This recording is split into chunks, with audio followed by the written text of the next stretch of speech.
오늘도 하나님께서 우리에게 주시는 말씀은 마태복음 5장 31절부터 32절까지의 말씀입니다. 신약성경 마태복음 5장 31절에서 32절까지의 말씀,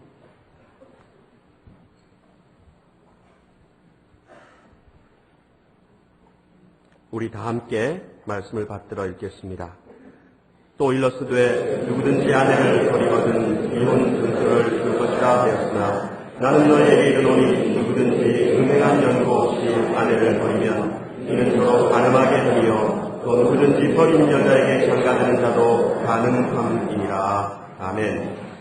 하나님이 짝지어 주신 부부라는 말씀 제목으로 옥하는 목사님 나오셔서 하나님 말씀 증거해 주시겠습니다.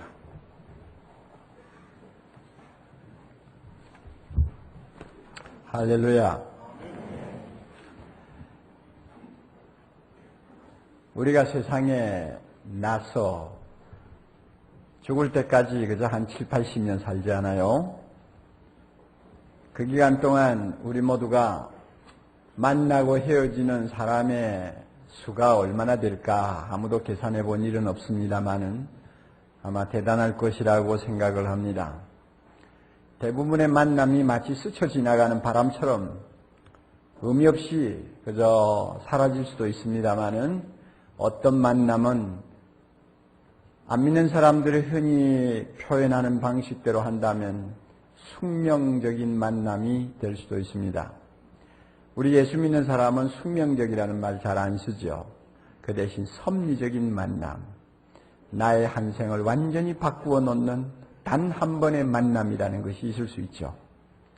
섭리적이라고 하는 말은 하나님의 계획하신 뜻 안에서 우리로 하여금 어떤 사람과 만나도록 한다는 그런 믿음에서 표현하는 말입니다. 이런 그 섭리적인 만남 가운데서 아마 대표적인 것을 하나 뽑으라고 하면 나중에 부부가 된 남녀의 만남이 아닌가 이런 생각을 합니다. 막상 결혼해놓고 한 10년, 20년 살면서 생각하면, 야, 그때 그 무슨 파티 자리에서 만난 게 이렇게 내 인생을 바꾸어 놓았구나 하는 생각을 하면 감격하기도 하고 가슴이 철렁 내려앉기도 하고 좀 그럴 수도 있죠. 그렇죠? 이렇게 해서 결혼합니다. 결혼하면,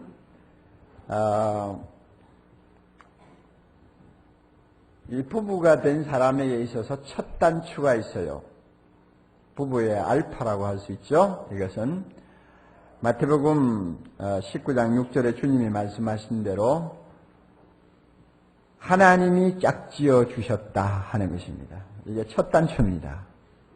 하나님이 짝지어 주셨어요.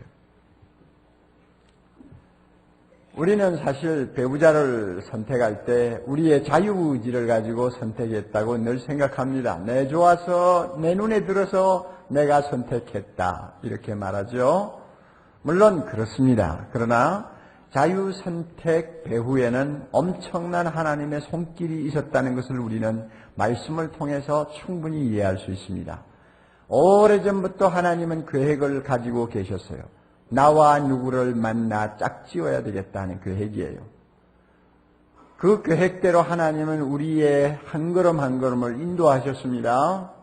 그 수십만 명 되는 총각 중에 어느 사람 하나, 그 수십만 명 되는 처녀 중에 어느 사람 하나, 그렇게 서로가 만나는 것, 그거 사람이 마음대로 하는 것 아니에요. 하나님이 다 이리 붙이고 저리 붙여서 만나게 하는 손길이 있었어요. 그리고 만났다고 일이 됩니까? 쳐다보니 남이 보기에는 아무것도 아닌데 자기는 굉장한 사람으로 눈에 들어온단 말이에요. 이것도 참 기절초풍할 노릇이야. 소위 제 눈에 안경이라는 말 자주 쓰지 않습니까? 그거 다 인연이 되려고 하는데 인연이 된다는 말이 뭐냐 하면 하나님이 짝지어 주려고 딱 각본을 짜놨기 때문에 내가 그 안에서 지금 움직이는 거예요. 나도 모르게 마음이 열려 사랑하게 되고 결혼하게 되고 이렇게 해서 부부가 되는 것입니다. 그런 측면에서 볼 때 하나님이 짝지어 주셨다 하는 것은 부부의 알파요, 첫 단추라고 할 수 있습니다. 부부의 오메가요, 마지막 단추, 끝 단추라고 할 수 있는 것이 하나 있습니다. 그것은 사람이 나누지 못할지니라 하는 말씀이에요. 사람이 나누지 못할지니라. 만나게 하시고 부부가 되게 하시니가 하나님이시니까 하나님 허락 없이는 절대로 나눌 수가 없다 하는 것이 하나님의 명령입니다.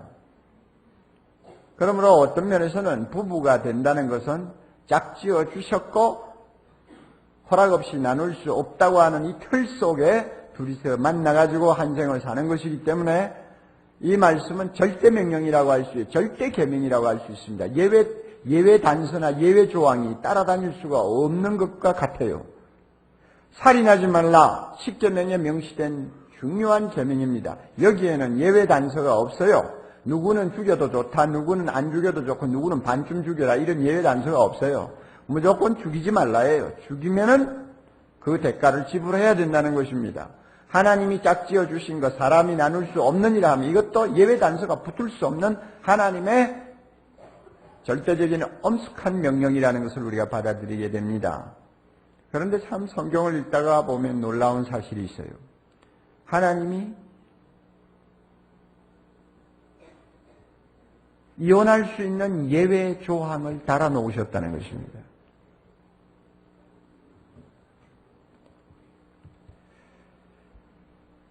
신명기 24장 1절에 이런 말씀이 나와요. 사람이 아내를 취하여 데려온 후에 수치되는 일이 그에게 있음을 발견하고, 수치되는 일 기억하십시오. 수치되는 일이 그에게 있음을 발견하고 남자가 그를 기뻐하지 아니하면 이혼 증서를 써서 그 손에 들려 내보내라. 그리고 그 여자는 나가서 또 다른 남자와 재혼할 수 있다. 이렇게 했습니다. 하나님이 절대로 나누지 못한다고 하셔놓고는 예외 조항을 붙였는데, 수치되는 일이 있어서 마음이 별로 달갑지 않으면 여자를 내보내라. 그 당시는 데리고 사느냐 내보내느냐 하는 모든 권한이 남자에게 있었으니까 남자를 중심으로 하는 이야기입니다. 그러면 이렇게 예외 조항을 붙였는데 이 수치되는 일이 무엇인가? 참 이거 애매모호한 표현이에요. 그런데 예수님께서 오늘 우리가 읽은 마태복음 5장 32절에 보면 이 수치되는 일을 음행하는 일로 해석을 해놨습니다. 누구든지 음행한 연고 없이는 아내를 버리면 안 된다. 그러니까 말을 바꾸면 음행한 문제가 생기면, 즉 성적 탈선, 부부가 정결을 지키지 아니하고 탈선을 하면 이혼을 할 수 있다고 하는 단서 조항을 주님이 말씀하시는 것입니다. 주님은 그렇게 성적 탈선, 즉 정결을 어기는 것을 수치스러운 일로 해석을 하셨고, 서신서에 넘어가면은 사도 바울은 고린도전서 7장 15절에 또 하나의 예를 들고 있습니다. 이것도 아마 수치스러운 일에 포함이 될 수 있죠. 왜냐하면 이혼의 조건이니까. 거기에 보면 이런 말씀이 있어요.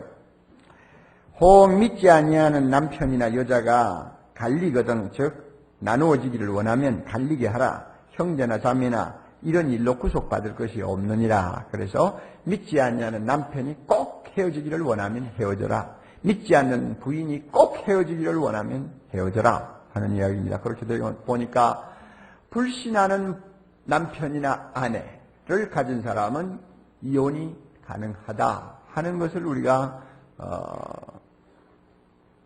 추리할 수가 있습니다. 여러분 초대교회 사정을 아시죠? 그 당시에 예수를 믿는다는 것은 생명 내놓고 생명과 바꾸는 것입니다. 핍박받는 때요. 또 대부분이 말이죠. 사회적으로 매우 어려운 형편의 노인, 즉 사회적으로 사람 인정받지 못하고 여러 가지 면에서 짓밟히는 사람들이 예수님을 먼저 영접했어요. 그래 어느 가정에 부인이 먼저 예수 믿고 거듭나서 완전히 예수 그리스도에게 마음이 뺏겼다고 합시다. 남자가 보니 가짱거든요. 그러니까 너 그만 믿어. 그만 믿어. 처음에는 경고하다가 말 안 들어요. 그거 안 믿겠어요? 생명 걸고 믿겠다는데. 너 정말 그럴 거냐? 그래가지고 나중에는 부인하고 이제 충돌이 일어났죠. 남자가 자기 말 안 들으니까 나중에는 폭력을 행사합니다. 막 집에서 쫓아내기도 하고 야단법석이요. 그러므로 이 여자가 도무지 살 수가 없는 것입니다. 이런 경우를 바울이 염두에 두고 꼭 남자가 너하고 살 수가 없어 그렇게 도무지 어떻게 할 수 없는 지경까지 빠지면 이혼해라 하는 이야기요. 또 남자가 예수 믿었는데 여자가 죽어도 안 믿겠다. 그래가지고 집에만 들어오면 바가지요. 저녁에 들어올 때 문 걸어 잠그고 열어주지 않아. 이래가지고 날마다 생활이 지옥처럼 변한다면 그것 때문에 정상적인 신앙생활을 못하잖아요. 그럴 때는 나누어지라 하는 이야기입니다. 이런 몇 가지 사연을 우리가 성경에서 발견할 수 있는데 저는 참 하나님의 놀라운 자비와 은혜를 다시 한번 여기에서 가슴에 느낍니다. 사람이 절대 나눌 수 없느니라 하고 엄하게 말씀해놓고는 그 다음에 이런 경우는 나눌 수 있다 하는 예외 조항을 달아놓고 탈출구를 만들어주신 하나님. 우리의 연약함과 우리의 부족함을 너무나 참 불쌍히 여기셔서 하나님이 이처럼 배려를 하셨구나 하는 생각을 하게 됩니다. 하나님의 자비하심을 다시 한번 우리가 느끼는 것이죠. 여러분 보세요. 어떤 가정에 부부가 있는데 어떻게 남자 보기에 여자가 좀 수상하다. 증거는 없어요. 그런데 여자가 자기에게 마음을 주지 않는 것 같고 누구하고 뭔가 좀 좋아지는 것 같고 소문에 의하면 여자가 바람을 피웠다는 말도 있고 좀 안 좋단 말이요. 그런데 증거는 잡을 수가 없어요.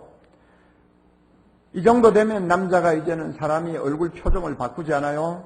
자주 막 싸움을 하고 나중에는 폭력을 행사하고 집안에서 나 죽는다 하는 비명소리가 나오고 그럴 수 있잖아요. 자, 그런데 이혼을 하면 안 된다. 만약에 이혼을 하면 사형이다 하고 하나님이 딱 못을 받고 절대로 탈출구가 없도록 만들어 놓으면 이 남자 여자 이혼 못해요. 그러면 어떻게 되겠어? 결과적으로 여자 나중에 뼈도 못 추리고 죽어 나옵니다. 그렇죠? 어떻게 살 거예요? 그러니까 이런 최악의 경우는 이혼이 가능할 수 있도록 하나님이 힌트를 주시고 문을 만들어 주셨다. 이거 얼마나 참 우리 하나님께서 우리의 형편을 아시고 불쌍히 여기셨나 이렇게 제가 느끼게 됩니다. 그러나 불행한 것은 사람들이 하나님께서 인간의 연약함과 완악함을 아시고 이런 예외 단서를 붙여놓은 것을 악용하는 거예요. 수치스러운 일이 있으면 그래서 그것을 기뻐하지 아니하면 아내에게 이혼영서를 써주고 나누어지라 해놓으니까 얼씨구나 좋다 하고는 유대인들은 이 수치스러운 일 코에 갖다 붙이면 코골이요 귀에 갖다 붙이면 귀골이요. 그러니까 제 마음대로 이혼하는 거예요. 예수님 당시만 해도 남자들이 여자를 그저 쫓아내는 것을 예사로 생각했어요. 기록을 보면은 어떤 남자는 음식 짜게 만들었다고 아예 쫓아내버리고 어떤 남자는 밥 태웠다고 쫓아내버리고 어떤 남자는 말이죠 남 앞에서 남편 면박 주었다고 해가지고는 안 살겠다고 쫓아내버리고 또 랍비 아키바와 같은 사람은 데리고 살던 여자보다도 더 눈에 드는 아름다운 여자가 있으면 갈아치워라 이렇게 가르쳤단 말이에요. 그러니 한번 생각을 해보세요. 그런데 남자들이 이렇게 여자를 쫓아내면서 이혼증서를 써주었어요. 성경이 이혼증서 써주라고 했으니까. 이혼증서 하나 써주는 것을 놓고 큰 선심을 쓰는 것처럼 생각했어요. 이혼증서 안 써주고도 쫓아낼 수 있다. 그러나 내가 이거 써주는 이유가 있어. 너에게 신분증이 되기 때문에 써준다는 거죠. 그러니까 이혼증서 받아가 나오면 여자가 나는 이제 홀몸입니다 하는 신분증명서가 되고 또 어떤 남자와 재혼을 하게 돼도 신분증명서가 되고 또 혼자 살다가 어떻게 좋지 못한 무슨 불미스러운 일이 일어나도 재판석에 가가지고 유죄 판결을 면할 수 있는 신분증명서가 돼요. 그러니까 남자들이 이거 써주는 것 가지고는 막 큰 선심 쓰는 줄 알고 이혼을 제 마음대로 하는 거예요. 예수님이 계실 때 상황이 그랬습니다. 이것은 하나님의 긍휼하심을 비웃는 아주 잘못된 행위요. 짝지어 주시고 사람이 나누지 못할지니라 명령하신 하나님의 그 거룩하고 엄숙한 명령에 정면 도전하는 것입니다. 그리고 이와 같이 함부로 이혼하는 자는 자기만 죄를 범하는 거 아니에요. 내보내면서 그 사람으로 하여금 간음죄를 범하게 하고 그 여자와 또 만나는 남자로 하여금 간음죄를 범하게 하는 아주 무서운 잘못을 범하는 책임을 지게 됩니다. 여러분 32절 다시 보세요. 나는 너희에게 이르노니 누구든지 음행한 연고 없이 말이죠. 특별히 성적으로 잘못되지 않았는데 정도를 잃어버렸다든지 하는 일이 없는데도 아내가 싫어서 그저 이혼증서 써주고 내보내면 어떤 일이 일어납니까? 이렇게 하면 그 여자로 하여금 뭐하게 한다고요? 가늠하게 하고 또 누구든지 그 여자, 버린 여자에게 장가드는 사람도 가늠한다. 가늠죄를 범한다 하는 것입니다. 성적 문란 행위를 조장한다는 말입니다. 이혼하는 남자는 이 사람 저 사람 전부 성적으로 문란하게 만드는 성적 문란을 조장하는 죄를 범한다는 이야기입니다. 그러므로 이혼이 여러분 얼마나 하나님 앞에 큰 책임을 져야 되는 문제라는 것을 우리가 알아야 돼요. 이혼 정서를 받고 집에서 쫓겨나가는 그 당시에 여자들은 갈 길이 세 길밖에 없어요. 하나는 인심 좋은 친척 집에 그저 붙여 살면서 그 집에 하인 노릇하는 거예요. 아니면은 어떻게 좀 눈에 드는 남자 만나가지고 서로 결혼하게 돼도 평생 불량품으로 취급받는 거예요. 그렇지 않으면 장녀로 가는 거예요. 그러니까 어느 길로 가든지 이 여자의 앞날을 생각하면 쫓아낸 그 남자가 모든 영적인 도덕적인 책임을 져야 돼요. 주님이 이걸 지금 경고하는 것입니다.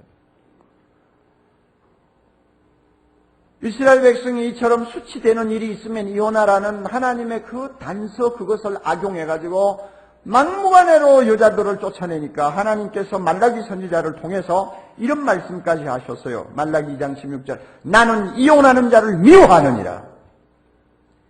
나는 이혼하는 자를 미워하느니라. 여러분 오늘 현실은 어떻습니까? 우리 모두 아는 바와 같이 이혼을 너무 쉽게 생각하는 것 같습니다. 어느 나라나 막론하고 이혼율은 계속 상승하고 있습니다. 이제 위험 수위를 넘어가고 있습니다. 영국의 어느 의사는 가족제도 폐지하자고 소리치고 나오는가 하면 여성 인권을 주장하는 어떤 여자 지도자는 지금까지 여성들을 놀이객감으로 취급하고 인권을 유린하고 여성들을 인간 대우하지 않았던 기존의 결혼 방식 또 가정제도 이것은 완전히 말살시켜야 된다고 소리치고 있습니다. 그러니까 여자들이 더 간이 부어가지고 이혼을 그저 쉽게 생각하는 경향이 있어요. 그래서 과거에는 남자들이 쫓아냈지만 이제는 여자들이 남자를 쫓아내요. 세상이 많이 바뀌었어요. 피터 드러크라고 하는 여러분 미래학자 아시죠? 이 사람은 미래의 조직이라는 책에서 이렇게 예언했어요. 맞벌이 부부가 자꾸 많아지잖아요. 맞벌이 부부가 늘어나니까 점점 그와 함께 이혼율도 높아지고 있어서 지금은 최고 수위에 이르렀다고 합니다. 이와 같은 추세로 계속 나가면 미국 같은 경우에는 결혼한 가정 중에 반 이상이 이혼할 거다 이렇게 이야기를 했어요. 그런데요, 금년에 들어와서 미국의 통계가 이제 이 사람이 예언이 적중된 것을 이미 증거하고 있습니다.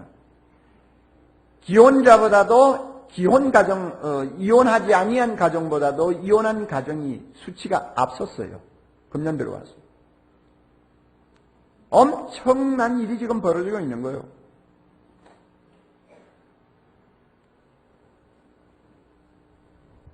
그리고 우리나라도 하루 평균 작년 수치에 2026쌍이 결혼하는데 그 가운데서 255쌍이 이혼을 해요. 그런데 금년 수치가 뭔지 알아요? 작년까지 4분의 1이요. 금년 수치 3분의 1을 넘어가고 있어요, 지금. 그러니까 10쌍 중에 3, 4선 이혼을 한다는 이야기입니다. 더 안타까운 것은 예수 믿는 사람이라고 해서 다르지를 않다는 것입니다. 이것은 물론 미국의 조사를 제가 근거로 한 것입니다만은 예수 믿는 사람들이 세상 안 믿는 사람보다도 이혼을 더 한다는 거예요. 더욱이 복음적으로 산다, 근본주의적인 그런 아주 보수적인 신앙을 가지고 성경을 하나님의 말씀이라고 목에 핏대를 올리면서 주장하고 떠드는 사람들이 오히려 그렇지 못한 교인보다도 이혼율이 6%가 더 높다고 그래요. 심각한 문제예요. 내가 아는 어느 믿는 집안의 경우입니다. 얼마나 부자인지 몰라요. 그 집에 식구 한 4~5명이 한 사람이 매달 1억씩 써도 평생 다 쓸 수 없는 돈을 갖고 있는 사람들. 그 정도로 돈이 많은 집안이요. 게다가 예수 믿는 집안이요.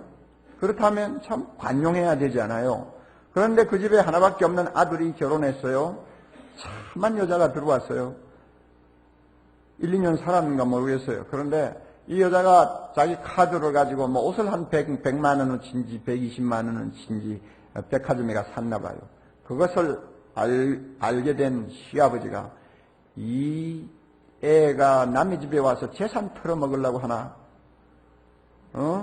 이러면서 결국은 아들하고 이혼을 시켜버렸어요. 여러분, 이런 집안도 있어요. 예수 믿는다는 집안에서. 이거 보통 심각한 문제 아니에요. 물론 불가피한 사연도 없잖아 있을 수 있습니다. 그러나 가만히 보면 대부분이 극복할 수 있는 문제임에도 극복하기가 싫으니까 헤어지는 거예요. 또 반드시 극복해야 될 문제임에도 불구하고 책임지기 싫으니까 헤어지는 거예요. 가정법률 상담소의 자료를 보면 남자들이 주로 이혼하면서 내대는 구실이 뭔지 알아요? 성격 차이가 너무 심해서 못 살겠다요. 그래, 성격 차이가 너무 심해서 못 사지요.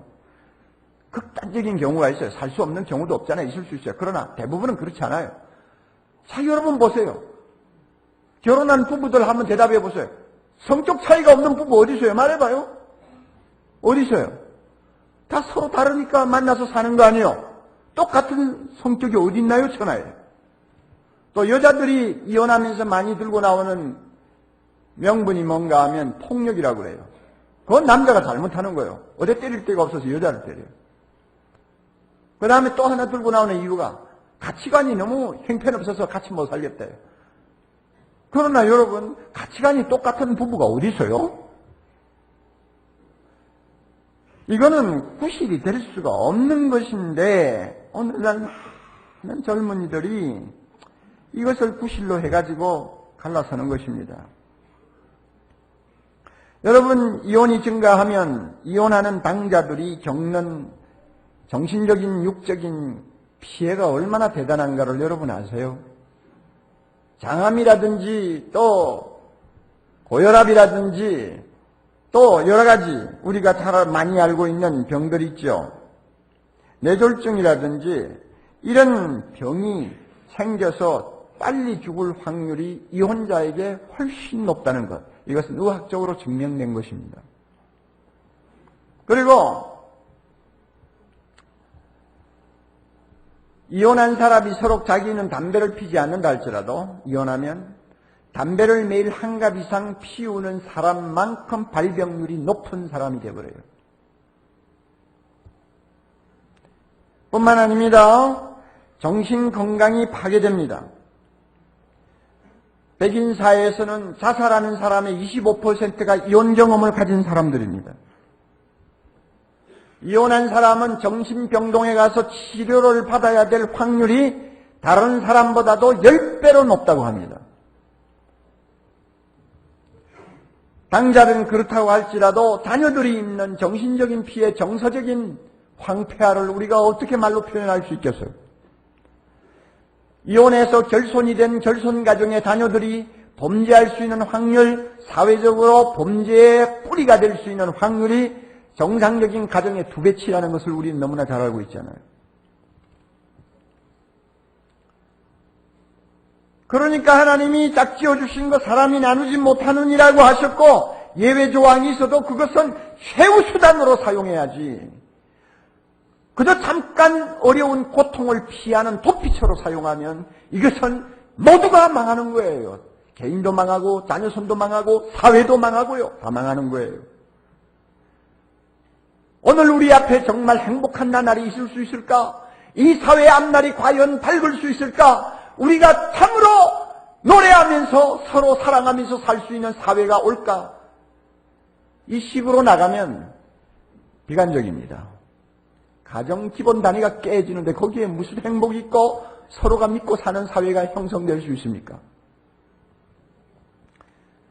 짝지어 주신 하나님의 본심은 나누어지지 말라는 데 있습니다. 여러분, 결혼시키는 부모가 자식을 결혼시켜놓고 야, 너 살기 싫으면 한 달 만에 그만두고 하는 부모가 천하에 어디 있어요? 아무도 없잖아요. 부모는 다 자식이 오래오래 잘 살고 행복하기를 바라는 것이죠. 하나님의 마음도 똑같습니다. 그러므로요, 하나님께서 짝지어 주시고 나눌 수 없도록 한 이 부부 관계를 우리는 소중하게 다루어야 합니다. 소중하게 지켜야 합니다.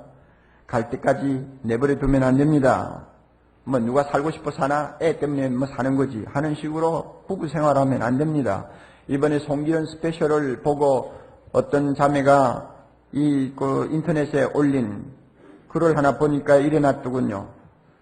차마 아이 때문에 엄두가 안 나서 말이지 마음 같아서는 갈라서자 소리를 하루에 100번도 모자랄 정도로 한 사람입니다. 이랬더라고요. 그런 결혼생활 정말 비참한 거죠. 하나님이 그렇게 살라고 우리를 짝을 만들어 준 것이 아닙니다. 여러분 가운데 결혼한 부부들, 제가 지금 몇 가지를 들려드릴 테니까 여러분 결혼 생활이 정상인지, 다시 말하면 청신호가 켜여 있는지 적신호가 켜여 있는지 한번 체크하시기를 바랍니다. 리더스 다이제스트에 이런 내용이 있어요. 결혼 생활의 위험 신호들은 이런 것들이다 하고는 몇 가지를 예를 들어 놓은 것이 있습니다. 제가 읽어 드릴게요. 여러분의 결혼 생활, 부부 생활을 한번 점검해 보세요. 당신은 이제 더 이상 함께 둘이서 웃지 않습니다. 당신은 속마음을 부부가 서로 털어놓기보다는 친구를 더 많이 찾습니다. 당신은 부부관계가 활기를 잃어버렸습니다.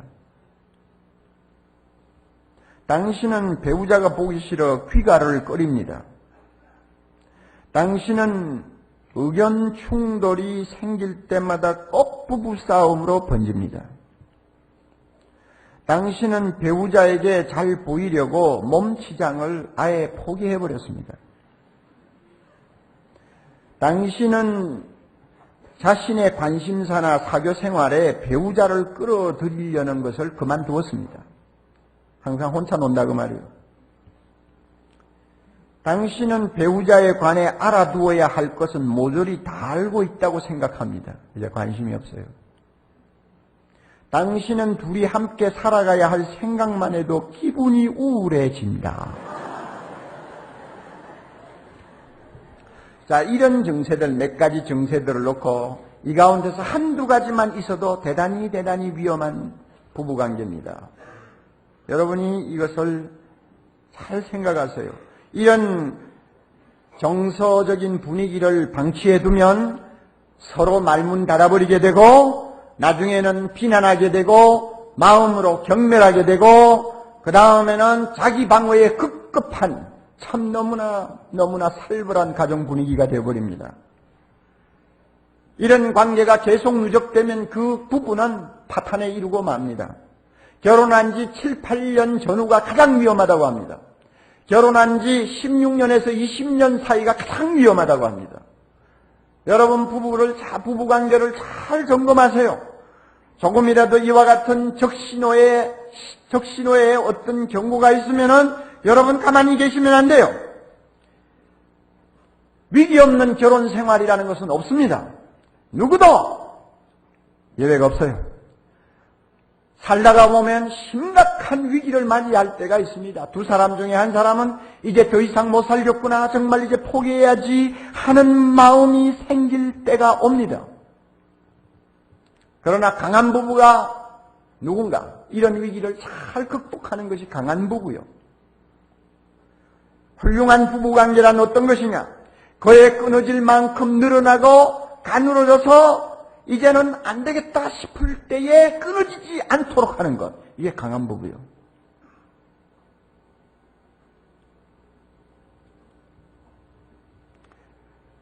그러기 위해서는 우리가 노력을 많이 해야 합니다. 최선을 다해야 합니다. 요즘에 부부 농사 제대로 짓자 하는 표를 걸고 좋은 남편 모임이 아주 인기를 끌고 있는 것 봅니다. 상당히 좋은 현상이라고 저는 생각합니다.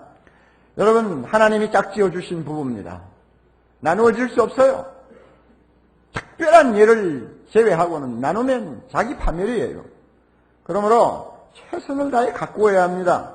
그러기 위해서 우리가 꼭 기억해야 될 것 여러 가지가 있습니다만은 특별히 오늘 제가 한 말씀 드리고 싶은 거 있습니다. 뭐냐 하면 서로 수용하는 것입니다. 상대방이 있는 그대로 받는 거예요. 상대방이 고치지 못하는 약점 그대로 받아들이는 거예요. 내가 아무리 더 좋은 것을 원해도 그 사람이 해주지 못할 때는 해주지 못하는 그대로 받아들이는 게 수용입니다. 수용이 중요합니다. 세상에 완전한 배우자라는 건 없지 않습니까? 완전한 남편 어디 있어요? 완전한 아내가 어디 있어요? 아무도 없어요. 게다가 우리는 불완전한 사람끼리 만나가지고 한평생을 사는 것입니다. 만났다고 완전해집니까? 아닙니다.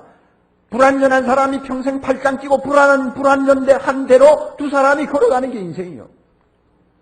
그러므로 자기가 불완전하면서 남에게 완전을 요구하는 것은 자기 모순이고, 자기도 남에게 만족을 못 주면서 상대방에게 무조건 자기를 만족시키기를 기대하는 것, 이것은 이기주의 중에 극단입니다. 그럴 수가 없어요. 서로가 불완전하다는 것을 인정하고 수용하는 겁니다. 수용하는 게 중요해요.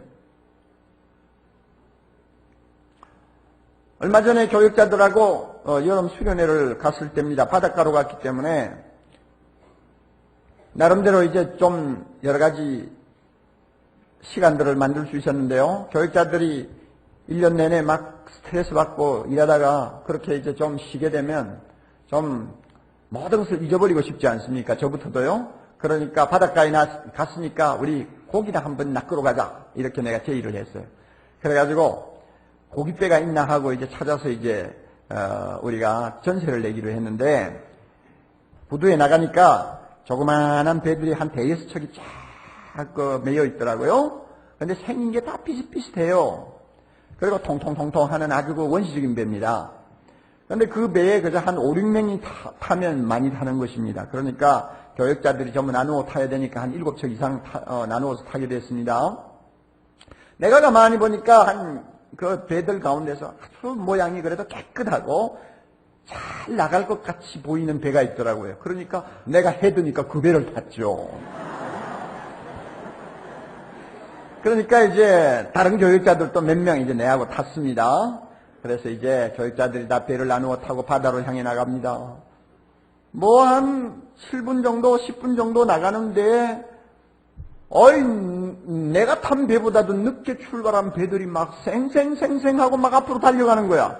근데 내가 탄 배는 나가지를 않아요. 소리만 텅텅텅텅텅 하고는 속도가 너무 느린 거예요. 이거 화나대요 진짜. 예? 그래 옆에 지나가는 배들은 말이죠. 금방 저 앞쪽으로 가는데 속으로 야 이렇게 늦게 가가지고 이 낚시하는데 가서는 이거 뭐 흉내도 못 내겠다 뭐 이런 생각을 하니까 기분이 안 좋아요. 여러분 이럴 때는 어떻게 해야 합니까? 여러 가지 대안이 있겠죠. 무슨 배가 이래 겉은 멀쩡하면서 말이야 타고 보니까 속도가 없어. 에이 뭐 안 되겠다 물에 빠져 죽자 하고 내가 그냥 바다에 뛰어들어요. 뭐 그럴 수도 있겠죠. 아니면 선장 목을 잡고 왜 속도가 안 나간다고 미리 팻말을 안 붙여놓고 나를 쏘겠느냐 뭐 이렇게 하고는 항의도 할 수 있겠죠.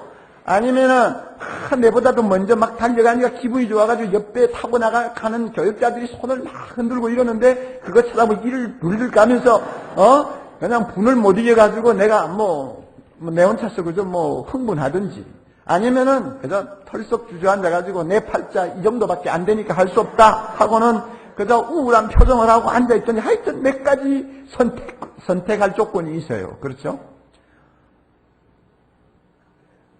어느 것을 선택할 수도 있지만 이것은 수용을 안 하는 자세죠. 수용을 하면 어떻게 해야 됩니까? 늦게 가는 것도 좋은 점이 있어. 바다를 감상하기 좋고 하늘을 감상하기 좋고 하나님 감사합니다. 이렇게 생각하면서 가면 되는 거예요. 그래서 우리 거기 탄 교육자들은 하늘도 쳐다보고 바다를 쳐다보고 그러면서 오늘 이렇게 좋은 시간 주신 거 감사했어요. 먼저 가는 배 안 봐요. 그냥 우리끼리 이렇게 간다고. 그리고 뭐 찬송가도 부르고 또 뭐 낚시할 때 쓸 기구들 내놓고 뭐 점검하고 이러면서 우리에게 주어진 이것을 우리가 기쁨으로 받아들이자, 이런 식으로 배를 타고 갔어요. 그래 우리가 좀 늦게 도착했는데 가서 보니 다른 배는 뭐 낚시하느라고 야단인데요. 참 웃기는 것은 늦게 도착한 우리 배가 먼저 낚았다는 거 아닙니까, 여러분? 이거 참. 그리고 나중에 보니까 우리가 더 많이 낚았어요. 그러니까 다른 배에 있는 교역자들이 뿔이 나가지고 막 배를 타고 저리 갔다가 여기 갔다가 막. 그래서 내가 속으로 그랬죠. 그렇지. 정자 좋고 물 좋은 데가 없어. 배가 느리면 그 대신 고기를 많이 잡느니라. 배가 쌩쌩 빠르게 잘 나가면 고기를 못 잡을 수도 있어. 그래서 인생은 다 공평합니다. 그렇죠? 공평해요. 내가 처음에 딱 볼 때 눈에 들어요. 야, 이쁘다. 정말 저 여자하고 살았으면 평생 한이 없겠다 하고는 결혼했는데, 하고 나서 보니 속도가 느려. 성격도 느리고 음식을 해오는데 맛도 없고, 뭐 좀 로맨틱할 것 같은데 무뚝뚝하고, 이거 참 곤란하죠. 여러분 그러잖아요. 야, 저 남자 같으면 내가 평생 의지할 만하다 했는데 막상 결혼해놓고 보니 버릇이 나빠가지고 늦잠 자지요. 뭐 직장에 가서는 적응을 못해가지고 혼자 조퇴하지요. 사람 미치게 만드네요. 자, 여러분 한번 생각해 보세요. 내가 좋아서 탐배란 말이에요. 어떻게 할 거요? 바다에 그냥 몸 던져요? 그럴 수 없잖아요. 하나님이 짝지어 주셨는데 무엇이 중요합니까? 있는 그대로 수용하는 거예요. 카터 대통령에게 그 참 부인이 좋은 부인이 있잖아요. 그런데 두 사람이 종종 싸우는 원인이 하나 있었다고 그래요. 카터는 칼날같이 시간을 지키는 사람이래요. 약속을 하면 항상 1분 전까지는 가야 된대요. 절대 지각하는 법이 없대요. 그런데 이 부인은 그걸 못 따라가는 거예요.